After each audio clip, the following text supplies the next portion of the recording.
Alright, you guys, as you can see by the thumbnail, this is episode 60 of Inner Demons. So check it out, you guys. For those of you that don't know what's happening, let me explain. I started this series, Inner Demons, about a year ago.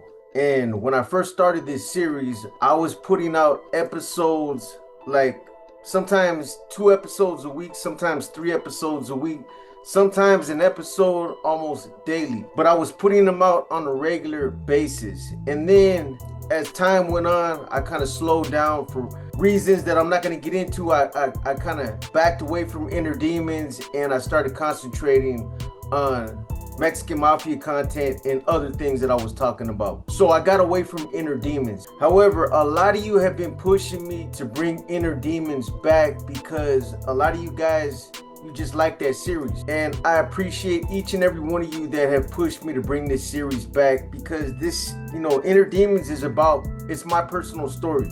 It's what I went through. So over the course of the last few weeks, a lot of you guys have been pushing me to bring this series back. And I told you guys that I would. About a month ago, I think it was about a month ago, I put out a poll and I basically asked you guys, do you want me to start Inner Demons back, around the time when I first went to the county jail to kind of help me get back on my feet and get back into the flow of that series?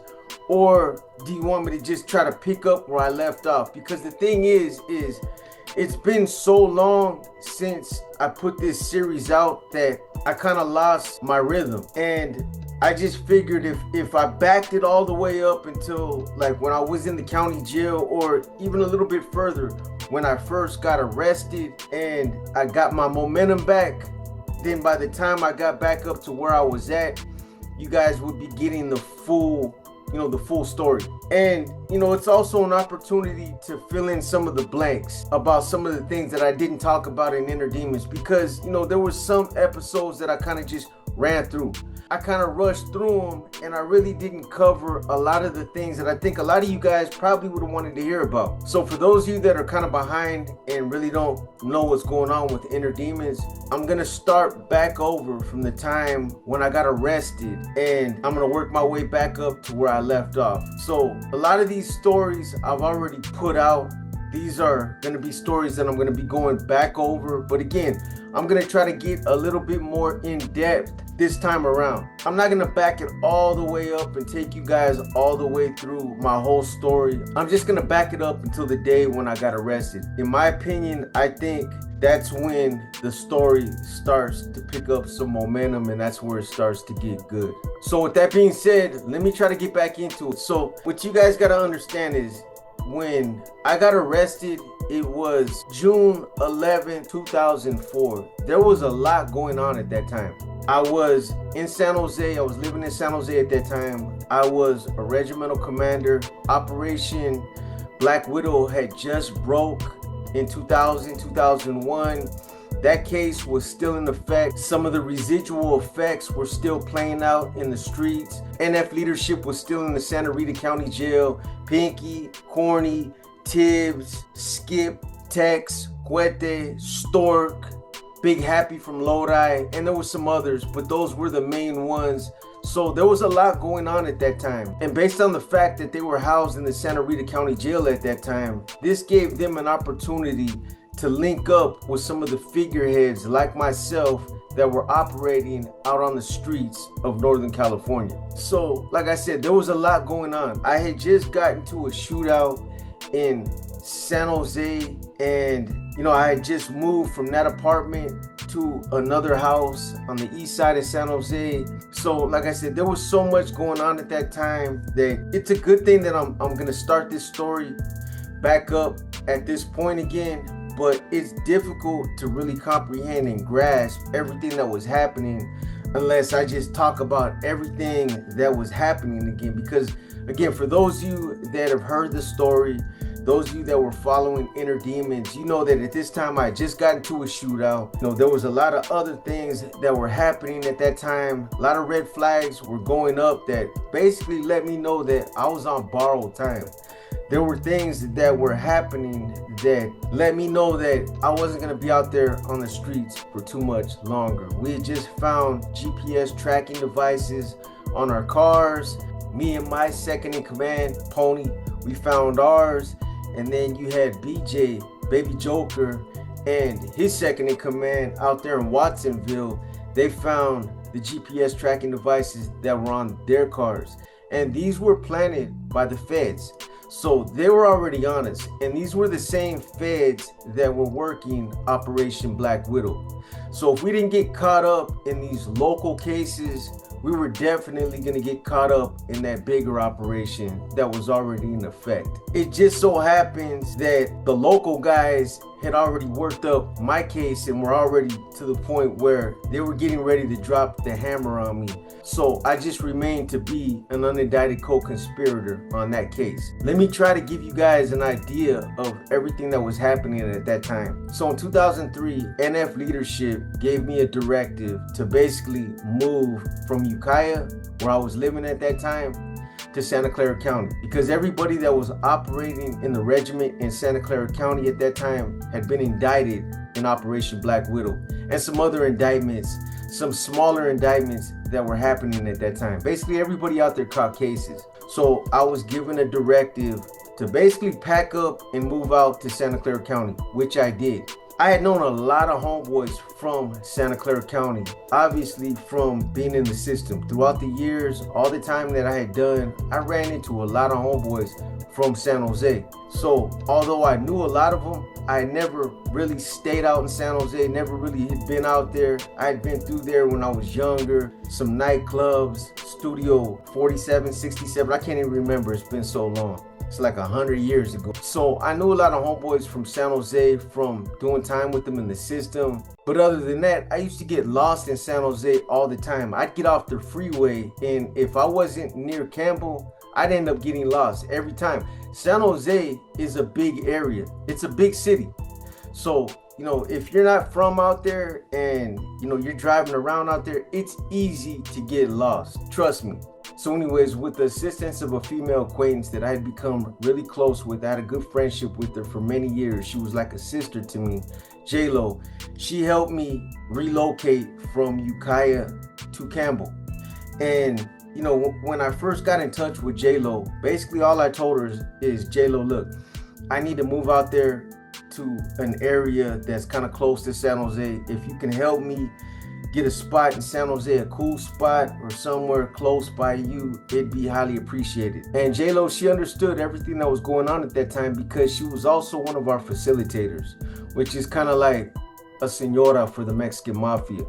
We used to send her in with messages to Corny, Pinky, or Skip, and then she would come out, with answers or our directives. So she was well aware of everything that was happening. So I basically told her that Corny and Pinky wanted me to move to San Jose and that I needed to find a spot out there. And at that time, I really had no preferences, or I didn't specify an area that I wanted to live in because, again, I didn't know San Jose. I left that up to her, and I trusted that she would put me in a good area. However, she ended up moving me to Campbell in the same apartment complex that she was living in. But I don't think what she took into account, or what she really, took into consideration at that time, is that this was right directly in the middle of a Sureño neighborhood, one of the biggest Sureño neighborhoods in Campbell. And, this was one of their strongholds. Literally one street over is where they congregated. I mean, you can go over there on Cadillac, which was one street over, at any given time, day or night, and it would look like they were throwing a block party over there because there were so many of them out there. But this was something that I didn't find out until later. By the time I realized that I was living in a Sureño neighborhood, I'd already moved in.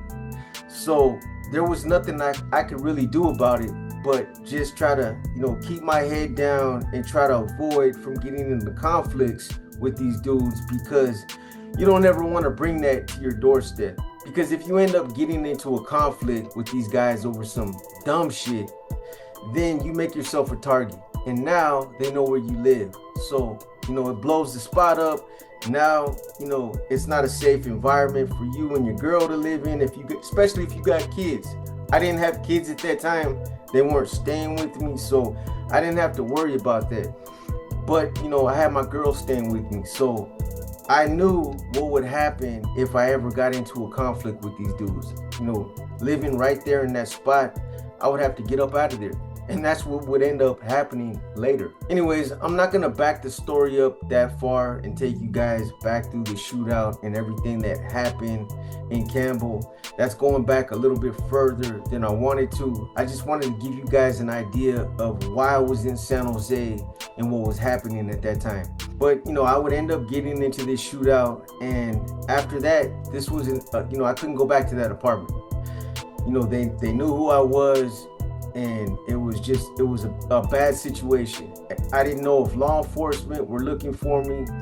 So after the shootout, I ended up moving to the east side of San Jose into a house off of King and I think somewhere by King and Aborn. So the way I actually got into this house was through an associate named Roger that was functioning with the regiment but really wasn't committed to the regiment. He was a loose associate, somebody that was just assisting. He was selling a little bit of a D on the side, and he was assisting me with some other things, but he wasn't committed to the regiment. He knew I was operating a regiment, but he wasn't that deeply involved. Anyway, so Roger, obviously he found out when I got into this shootout in Campbell. He knew that I was looking for a place to stay.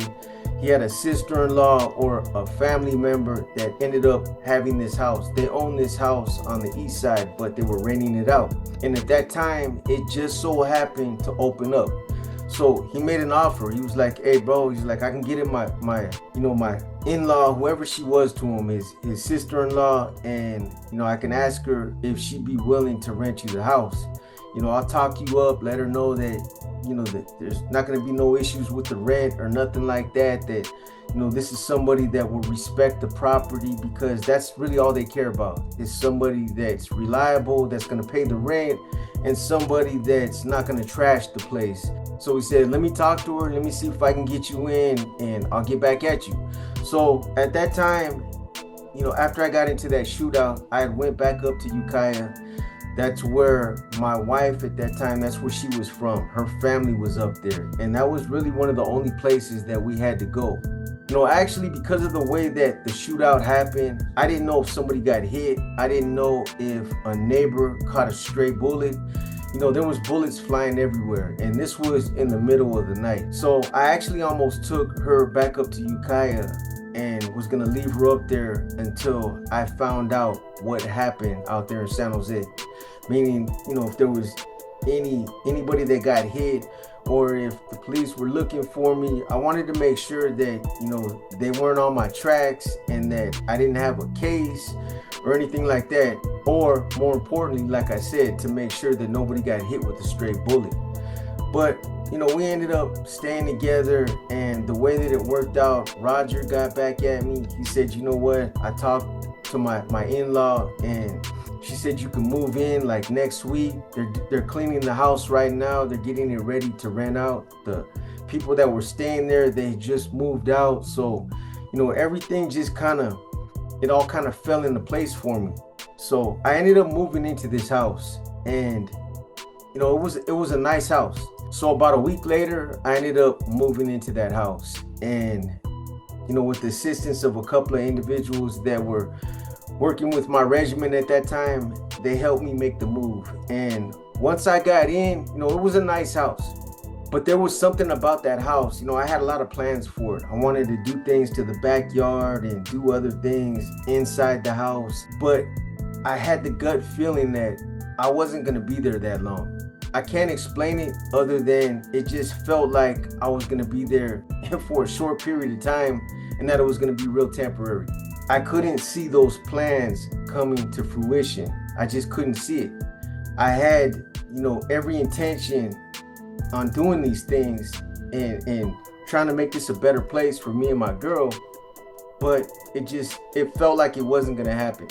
I don't think we got intuition like women, but I think, that was my sixth sense kicking in. And as you'll see, my gut feeling ended up being right.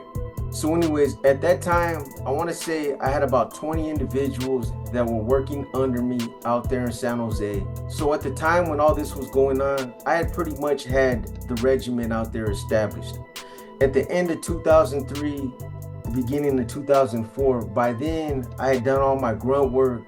I had recruited a lot of individuals out there in the San Jose area. Most of them were from San Jose or some of the surrounding cities. So when I was given the directive to move out to Santa Clara County, my instructions were basically to get that regiment back up and on track, and to get that regiment functioning again. Like I said, everybody that had been functioning out there in that area, mainly the leadership, they had been indicted. Some of them caught other cases, but nobody was out there, and everybody had pretty much just dispersed. So there was a lot of stragglers out there that just went back to doing their own thing, which was cool. I think they got a directive at that time from one of the members that were working in that regiment to basically just go back to doing what they were doing until they managed to get somebody out there in that area anyway. My directives were to go back out there, find all these stragglers, get them back up and on track, get them all plugged back in this regiment, and basically get that regiment functioning again. And then obviously once the regiment's up and functioning again, to start generating money.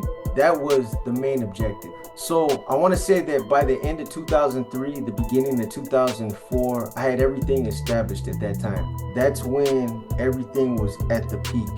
When, the regiment was up and running. I had around 20 individuals that were functioning under me. Most of these guys were from the San Jose area or some of the surrounding cities, Hollister, Milpitas, and some of the other surrounding areas. A lot of these guys I knew from prison. A lot of them were educated hermanos. They were NR members.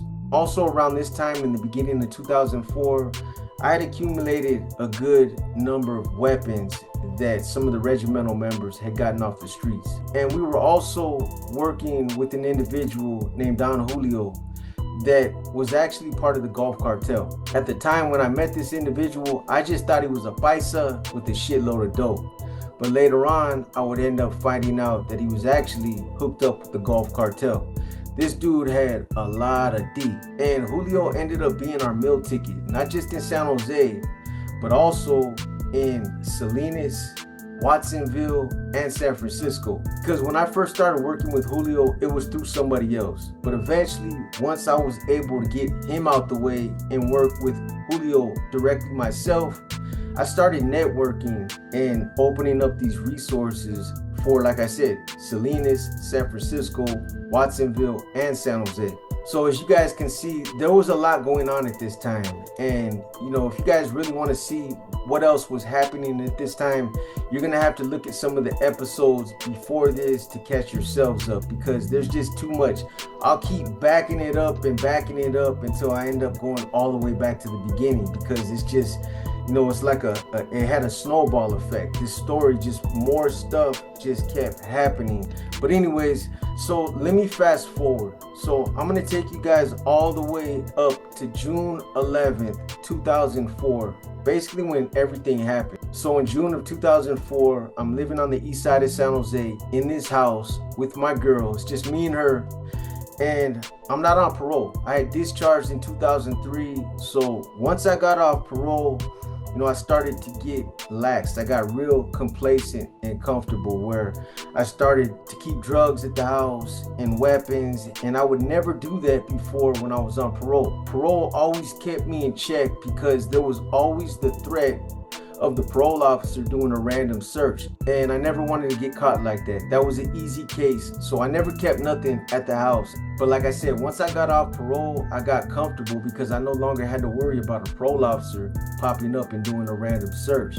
Plus, I got my search and seizure rights back, so the police couldn't come up and search my vehicle or just come in and search my residence because they just had a suspicion or they just wanted to search. Once I got my rights back, then I felt like, they couldn't touch me, so I started getting loose. And then once I got comfortable, I started getting sloppy. I started keeping D there, I started keeping weapons there, and eventually that would end up catching up to me. Obviously I'm not trying to go over everything that happened. I'm just trying to give you guys the fundamentals, the basics, so that you guys can get an idea of everything that I was dealing with at that time. But one of the things that I do want to touch on is this. My girl, she had never been around, this lifestyle, not on this level. Ukiah, you have gangs up in Ukiah, and she had been around, gang members on some level. But these weren't, educated, seasoned, real, true gang members. Guys that had done time in prison, guys that had functioned on that level. So she wasn't used to being around some of the things that she was around when she got together with me.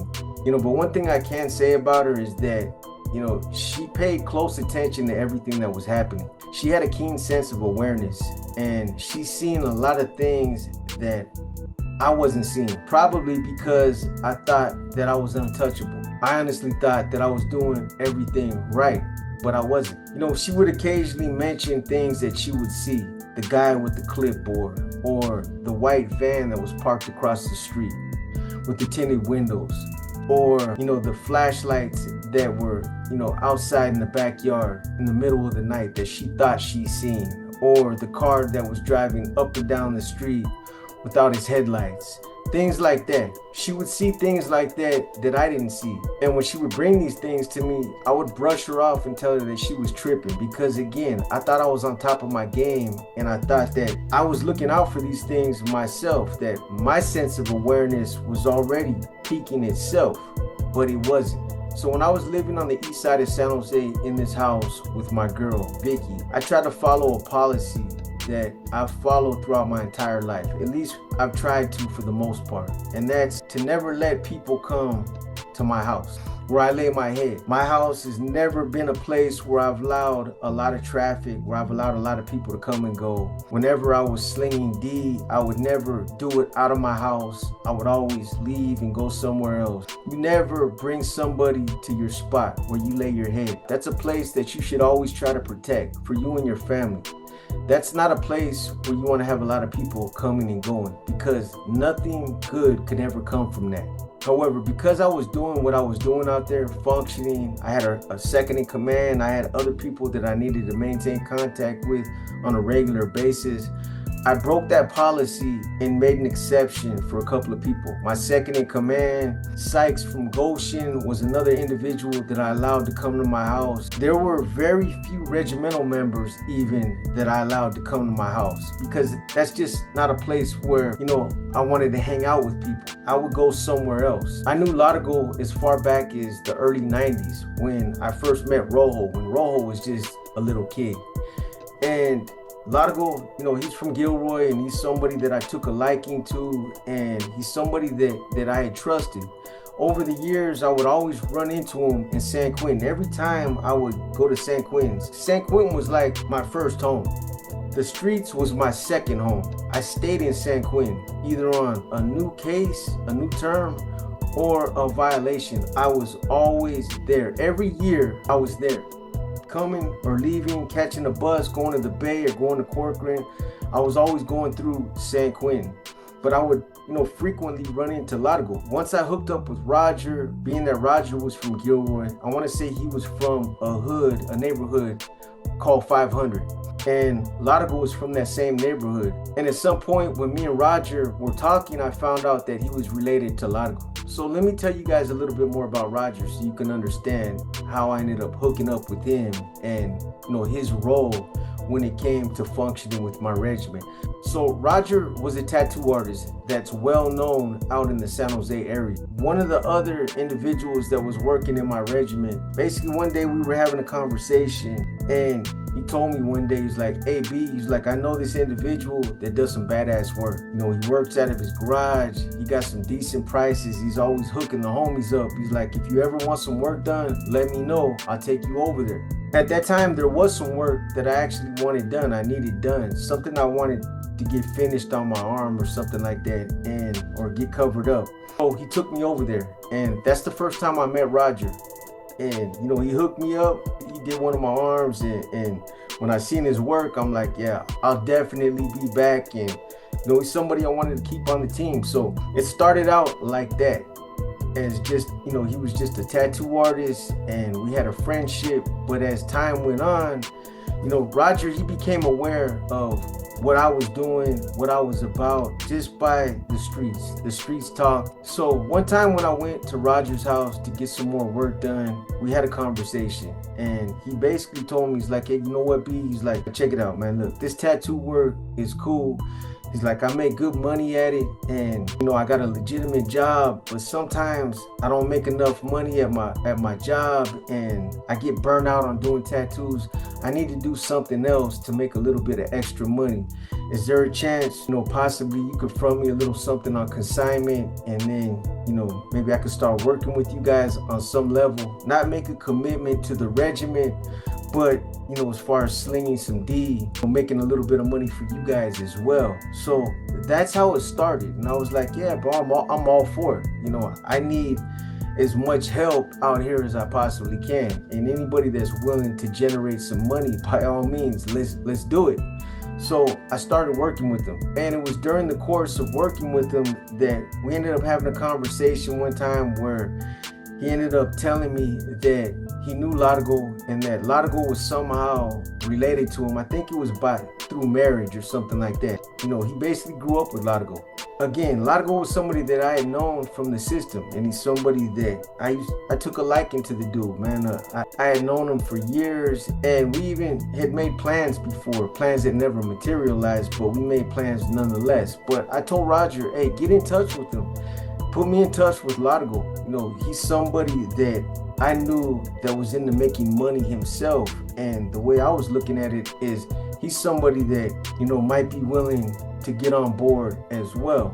So eventually he puts me in touch with Largo. Now, I'm not gonna go through all my interactions and everything that I did with Largo, but Largo was another one that I made an exception for as far as coming to my house. And this was late in the game, because in the beginning, even though Largo knew where I lived because he was closely associated with Roger, and he knew that house was owned by Roger's in-laws that were also somehow related to him, he never came over to the house. I would always meet him somewhere else.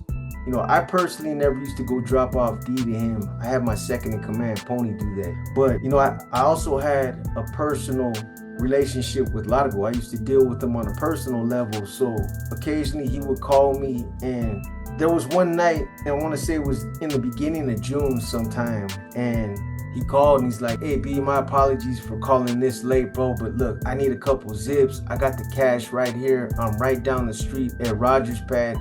Is there any way I can come over and get them from you? This dude's in a rush. I don't want to lose the money. So again, I broke that policy and I let him come to my house. But again, this was somebody that I knew. It wasn't like I was desperate and was just doing it to get that money. I had known Largo for years. But anyways, without getting into all the intricate details of everything that was happening, he was also in debt with me at that time. I want to say it was somewhere around 4 or 5 racks, 4,000 or 5,000 that he owed.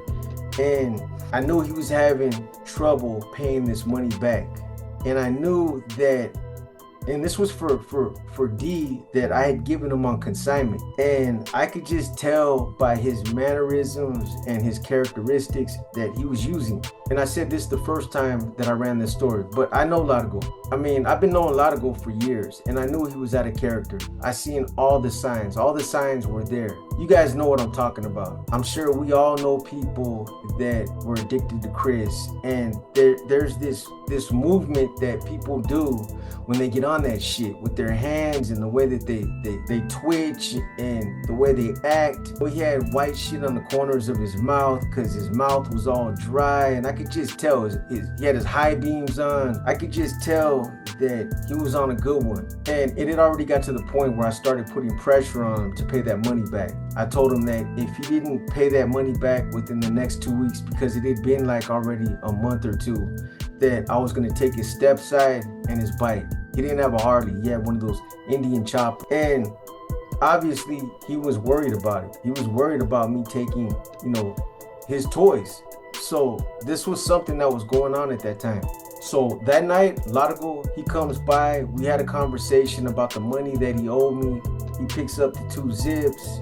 He drops off the money, and then he's gone. Now, fast forward 2 days later, there was another individual named Conejo that was also working for my regiment, that I also broke my policy for. And I was letting him come by because he was one of my front runners as far as slinging D. This dude was good to move anywhere from 3 to 5 pounds a week. So I wanted to give him unfettered access to come over and pick up any D when he needed to. And that's why I allowed him to come to my house. So 2 days after I dealt with Largo, Conejo comes by and picks up 2 or 3 pounds. I forget how many it was, but he picked up a couple pounds and he dropped off a nice little chunk of change that was supposed to go to Julio.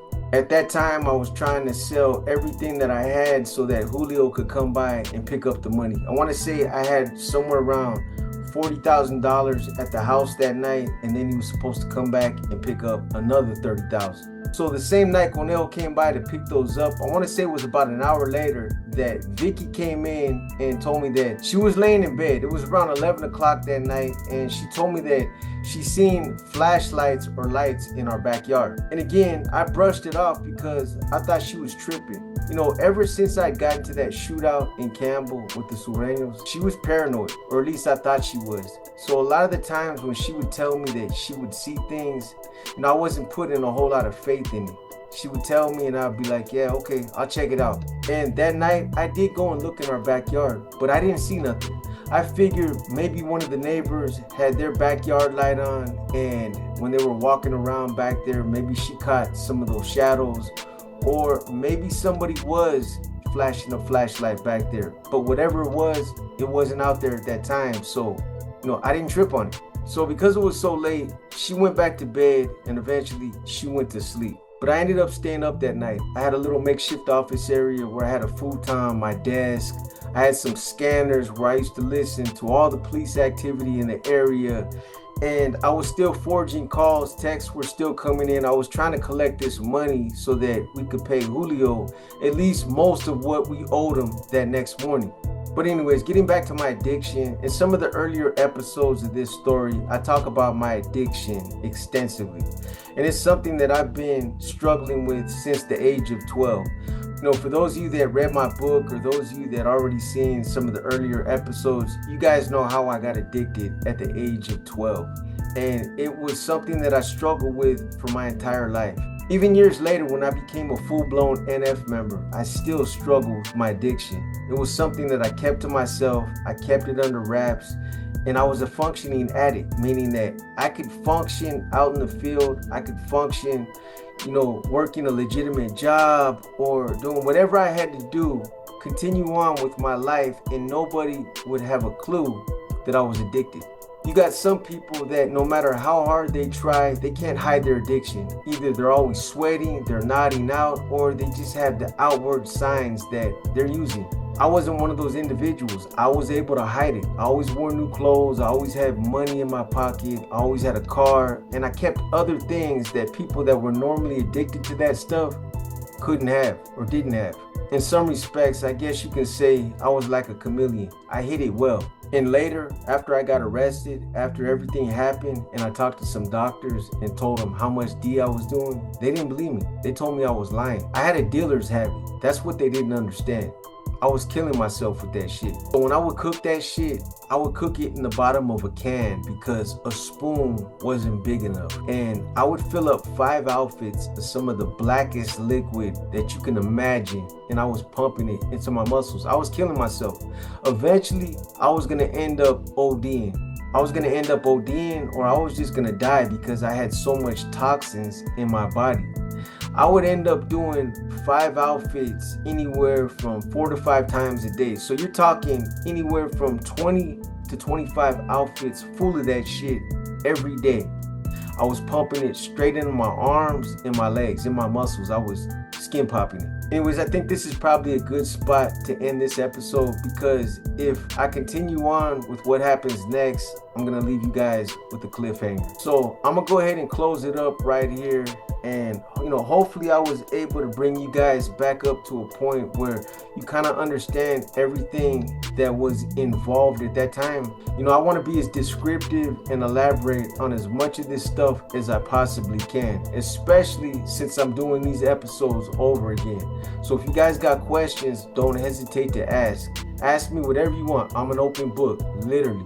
Anyways, I hope you guys have enjoyed this episode of Inner Demons. If you like this episode, give it a thumbs up. If you didn't like this episode, give it a thumbs down. But either way, drop a comment and let me know what you think. As always, I just want to thank those of you who continue to show your unwavering support and those of you who continue to tap into the channel.